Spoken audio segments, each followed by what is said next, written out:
Howdy, folks. Thanks for tuning in. Hope y'all doing okay today. So, I want to talk about something very different from what I normally talk about. I apologize about the lens flare. I'm not trying to be J.J. Abrams in the Star Trek universe. So, what I want to talk about was the current UAW strike possibility that you may or may not have been hearing about in the news.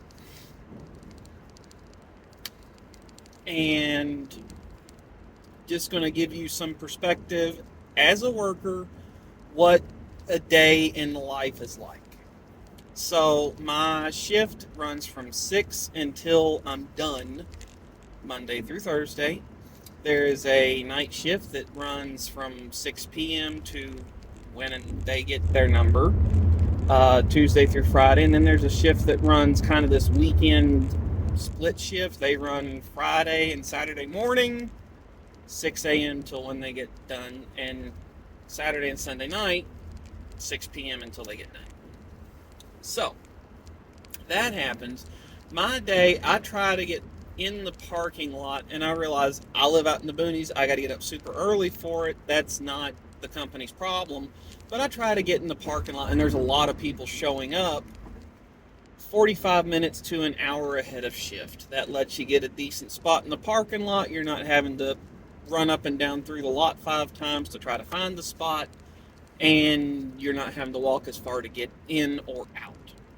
So I go in, I go get a little ice in my cooler, I walk back to my work area, I put my lunch in the refrigerator, I keep water and drinks and stuff in my cooler, and I'll get like a pair of Kevlar work gloves that are cut resistant, work with some unfinished metal stuff.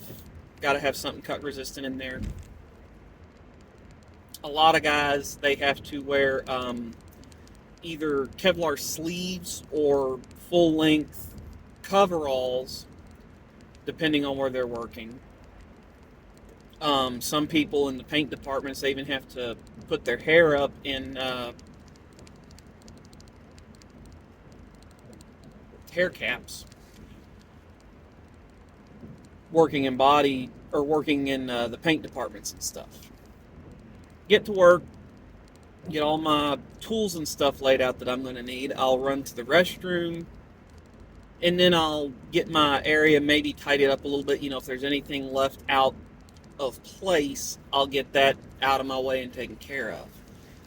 Also, I'll make sure that all the parts that I use are stocked up, get ready to notify my forklift driver if he's got to drop something off sooner, like, immediately after shift start, instead of like, give me 30, 40, I've got 30, 40 minutes worth of parts here. Line starts at 6 o'clock, on the money, every day, without fail. And then I work. And the specific assembly line that I work is one of the fastest ones in Ford's production system, as far as the number of, completed units per hour.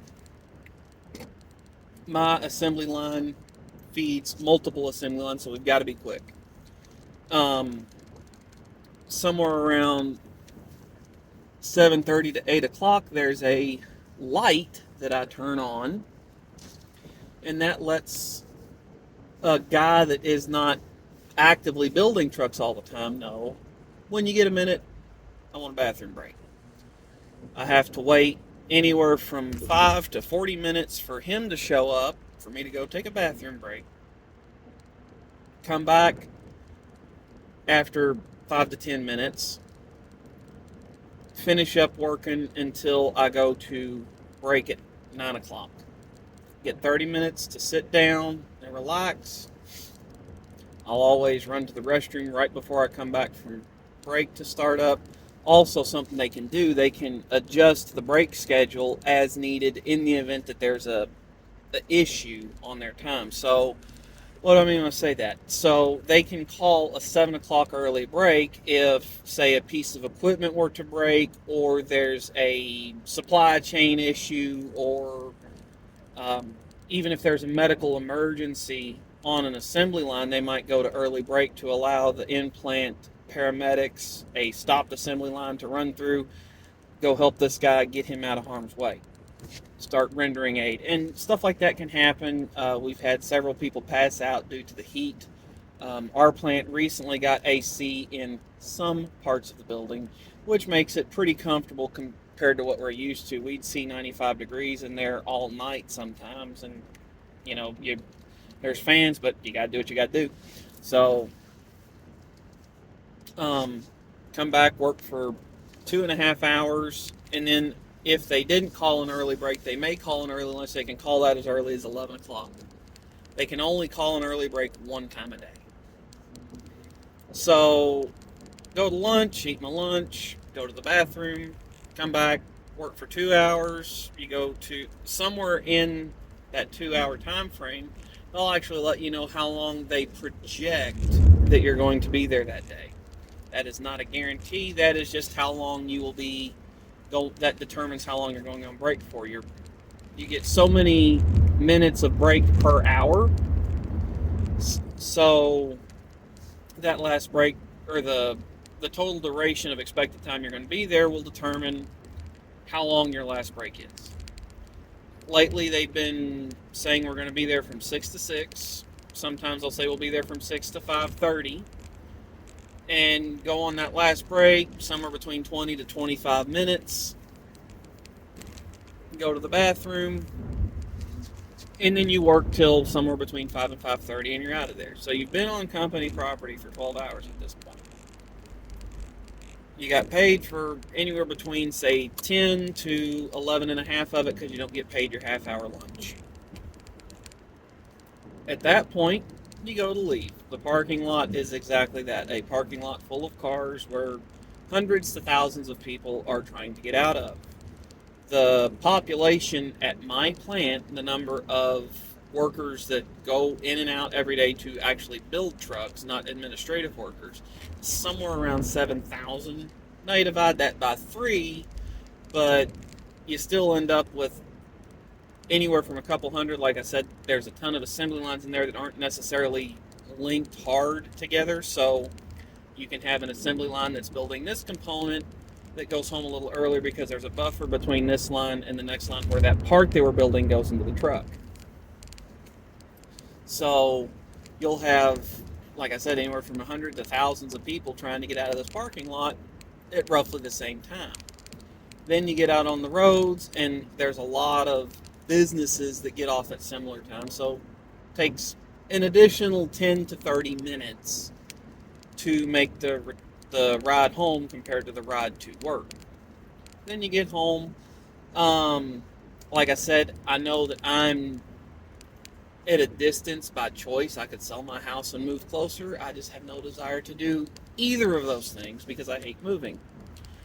So I could get home, and I'll have between, say, 2 to 3 hours before I have to go to bed, and that's just so I get 5 to 6 hours of sleep before I get up in the morning and do it over again. When I get home, my personal routine, get home, I I'd start making some cold brewed coffee. That's what I drink in place of sodas or energy drinks. That's what I drink at work. So I make my cold brew for the next morning. I make my cold brew that I drink with lunch at work. I pack a lunch for work. I'm very fortunate. I live with my mother. She's getting older, but she's still very about herself and stable on her feet. When I built the house, just due to the situation, it worked out better to just add a mother-in-law suite onto it for my mom. So, visit with my kids, visit with her, get ready. I sit down, I have dinner, and then I go take a shower and get me ready for bed. Try to be in my bedroom by 9, maybe 9:30, go to sleep. And then I do it all over again for 4 days. So there's a lot of people that live way closer to work than I do. I'm about an hour away in the mornings without any accidents or bad traffic going into work. There's some people that, 30, 40, 20 guy I used to work with, he had to go through 2 red lights to 3 red lights to get home, and a tank of gas back and forth would last him a month when he lived at this specific address. So um, I get that I'm kind of an odd case, but I know people that I work with that live out close to me or out comparable distances to me. So you got guys that have alarms going off between 3:30 in the morning, getting up to get ready to go to work. I can leave my house at the absolute latest a quarter after 5 in the morning. That gives me time to get up, clear the cobwebs, get a little bit of a breakfast in me, brush my teeth, get dressed, get all my stuff out to the car, and roll. So, and then on top of that, the pace that you're moving at, if okay, while you're working, the pace that you're working at, you have to do that all day, no matter what. So, if you get into a sneezing fit, kind of got to try to stay running. Obviously, medical emergencies, you're going to end up turning the line off at some point. But, suppose you get a random 5-10 second hand cramp and you're trying to hand start a nut or a bolt or put a part on to a truck. You drop it. Well, that 5 or 10 seconds, you drop it. You got to get that worked loose. Then you got to pick the part up and resume work, but you have lost 5, 10, 15 seconds on that, and now you're in the hole and you're about to shut the line off. If something doesn't come to you right and you've got to adjust it a little bit, say they're training someone new and they put something in your way, you got to move that out of the way. That puts you in the hole. Every slight delay has an outsized impact on your cycle time through your station. And you will sit there and do that all day. And if they call a 7 o'clock break, well, guess what? When you go back to work after your break at 7:30, you have a 4.5 hour stretch dead on your feet with a bathroom break somewhere in there that, like I said, you might have to wait 5 to 40 minutes to get. And that's the only time off your feet for those 4.5 hours. You are moving. You're walking to your parts, grabbing your parts, walking to the truck you're building, and then walking alongside the truck, installing and torquing the parts that you're supposed to install and torque. As it's running through your station, then you walk back and do it all over again. Podcasts and music and audiobooks and anything that you can listen to are your friends. You can wear an earbud on some jobs you can't. You can't wear two. Can't watch any TV. But yeah, I've listened to so many audiobooks and a lot of like Joe Rogan and all sorts of podcasts I've listened to since I've been there. I've been there for 8 years. This will be my 3rd contract. I've worked with a lot of people that have been there since, 93, 99, that went through the Great Recession that hit the automakers pretty hard back in '08. And, you hear these guys talk about what the pay was like then versus now just due to inflation, and it's unreal some of the money, the money these guys were making in 2008 money compared to now. So, just something to consider if you're hearing any of these talks about the UAW going on strike. Like, okay, you can think that maybe they were making too much money, or maybe they did price gouge the companies on their contracts a little bit.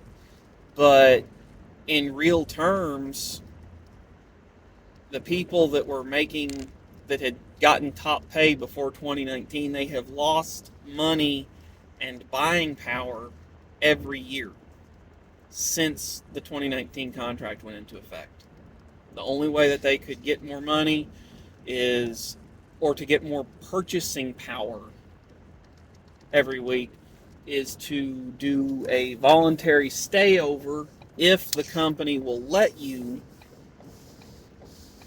and either sweep up clean up cardboard, little things like that, or to stay over and help the next shift start up. Due to traffic, people that get in late, parking lot can be a little messy right before shift start. There are some people that just get in that, and it's not like necessarily habitual offenders. Traffic can happen. I've been late to work due to accidents that happened before I even left the house. So, a lot of these guys, they're coming in from a long ways away and stuff happens. They might never be late for a year, and then one time that happens, and that's kind of the way I am. Not late, and then something will happen, and I got stuck behind an overturned semi, or there was a tree down across my driveway. I had to go get the truck so I could pull it out of my way just to get down the road. Whatever. Or the roads were real bad, it's snowy, and I'm driving as quick as I can. I'll be there when I get there. So a lot of these guys are driving in from a long ways away, or, things can happen to delay them, and they roll in late. So you stay over late, and if there's an open job, if you know it, you jump in there and do it until they show up. If you don't know it, you and someone else will kind of tag team, figured out you don't have it down to a science and something that you can do in 40 seconds, but between the two of you muddle through and get it done until the guy shows up. That's something you can do. I typically don't like doing stayovers because of how little time I get at the house after shift. I barely have enough time to unwind and get my stuff done and get me ready to go to bed. So I only do it on the last night of my work week. There are some people I know they stay over all the time. I just can't do it and get up every day of the week, so I just do it 1, maybe 2 days a week at max. But just something to think about. Or you can also go in on your normal day off. Like I could go in and work Friday morning if I wanted to. I could go in and work Saturday morning if I wanted to. I could also go in and work Friday on the overnight shift if I wanted to. And then sometimes the company, due to falling behind production demands, will put out a memo, and the latest that they can get away with it under contract language, I think they've got to give us 7 days heads up, but they can schedule a mandatory overtime production Saturday or Sunday. Due to the schedule, mine's Sunday. I do not like working Sundays, period. The only redeeming fact is you do get overtime pay for it, time and a half or double time depending on the day. But I don't like working Sundays. It's a day I can spend with my family. Everybody else is off work. Everybody's out of school.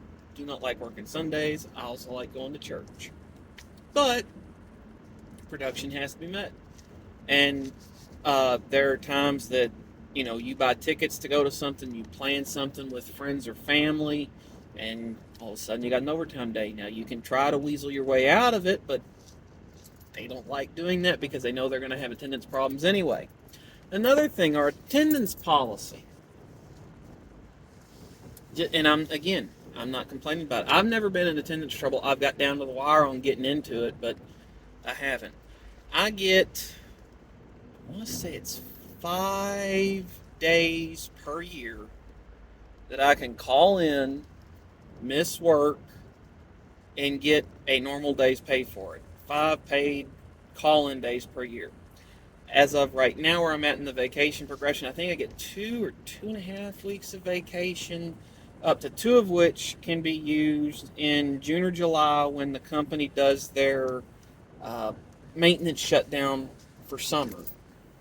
So I get paid my 40 hours when the company decides to shut down to do their maintenance overhauls for summer and to do new model year stuff.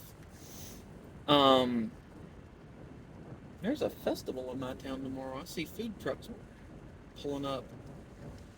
It's going to get peoply here in the middle of nowhere.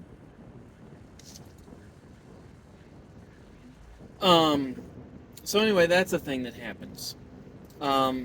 Once you burn through those days in our AWOL disciplinary progression chart, under the current contract, you get 3 days you can call in without pay, without receiving a write-up. On the fourth one, they can contractually write you up and nothing happens. The fifth one, you receive a day or two without pay, off work. The sixth one, I think you get a week. The seventh one, you get 2. The eighth one, you get a month. And then on the ninth one, you were terminated.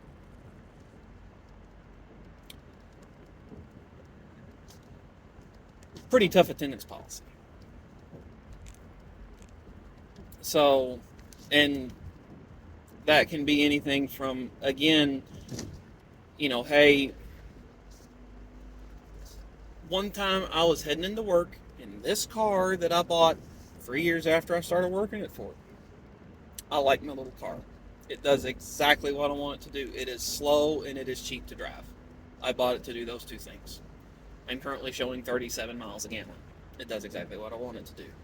At approximately 82,000 miles, 15 minutes away from work, I get a no oil pressure warning light and shut off. I pull off the side of the road. There's no pile of oil under the car. There's no oil stream or a oil track behind the car. I check the oil. It's full of oil. My oil pump is failed. Get a tow truck on the way. I got nobody that I know that's going to be driving past me heading into work. On top of that, I've got to get my car home, or I got to get my car into the shop and figure out a way to get myself back home. So I missed work because I had car trouble. I don't call into work all that much, so I've never been into the company's disciplinary side of AWOLs, but I've had to take my share of unpaid days off for various things. Another time I missed that didn't get covered by anything because I didn't have the days to take off. I've had to miss because my kids were in the hospital. I've had to miss because my mother's house burned down. I've had to miss because my wife was in the hospital. I've had to miss because there was... I don't think I've missed because of snow. I think I've always said I've missed for every reason you can imagine except for weather. I've gone to work when I've had to detour twice due to roads being flooded. So, yeah. But yeah, just something to keep in mind, these contracts. And I know that there's a lot of people that have strong opinions on unions. I have strong opinions on unions. And there's aspects about unionized work that I do think that the ability to negotiate on behalf of yourself works out better in some respects. Not in all. In very certain respects. Because if you're going to unionize labor, there has to be a standard of person doing the work. Or everybody's held to a certain standard. If I were to go in there, work for 30 days, prove that, hey, I can do this job, I can do it darn well, now I'm going to sit down with someone in management and negotiate my benefits, them knowing that, hey, I don't turn the line off, I don't cause quality problems, I don't, I'm at work on time, ready to start up, I'm back from my breaks on time, ready to start up, all this stuff, I can negotiate for that on my behalf. In that respect, I understand why we're not right to work or a non-union shop, but in that respect, if you are a better worker, you could definitely negotiate for yourself better than you could not being the good worker and just falling into the union contract. But I'm not jumping out of the union just over that. I'm just saying that there are aspects of non-union work that do work out better for the individual worker. But that worker's got to be one that's going to shine. So, now you know a little bit on the inside of what's going on at the UAW right now. And just some perspective from someone that works there. That said, I would like a pay increase. I work very hard for what I do. I've only been there 8 years. There's definitely some pains and twinges and catches and issues that I've had with my back and my neck that I didn't have as much before. I know I've gotten 8 years older since I was working there, and I'm in my 30s, and I am old enough that I can hurt myself on a pillow top mattress. But you can definitely feel certain pains getting worse through your day and through your week. So, like, there's guys I know, he says, man, by Friday I've gone up a size in gloves because my hands are swelled up. And then on Friday when I get home, some days if it's bad, my wife has to work the remote for the TV on Friday because my fingers are so sore or they're so swelled up. So, you hear these things. My first 90 days there, I'd wake up in the middle of the night and my hands would just be on fire, hurting from learning what I'm doing. Job I worked for 3 years, my hands would hurt overnight and then even into the weekend if I played a lot of piano, which I've been known to do. Um, I'd be playing piano and my hands would almost be asleep because they'd be hurting, and that was after about 30, 40 minutes of playing, and I'd have to stop. So it does take a toll on you. There are guys in there that have had to have shoulder surgery, elbow surgery, hernia operations. They've had to have lots of carpal tunnel surgeries. There's guys in there that have hearing loss due to the company. There's guys in there that have broke bones and bled for the company. So I realize that there's a perception that a lot of union workers do get lazy and fat. But just let you know, some of these guys are pretty daggone tough in what they do. And I've seen guys come um, in walking braces and crutches because they broke their leg outside of work but couldn't get medical leave, so they had to be put on light duty restrictions, and so they're hobbling half a mile from their car into their work area just to get told where they're going. So I'm not complaining about my job. I'm not complaining about the nature of the work. I'm just saying that it's not something that everybody does. It's not something that you would understand working that hard, that fast all the time necessarily. So just something to think about. Take care.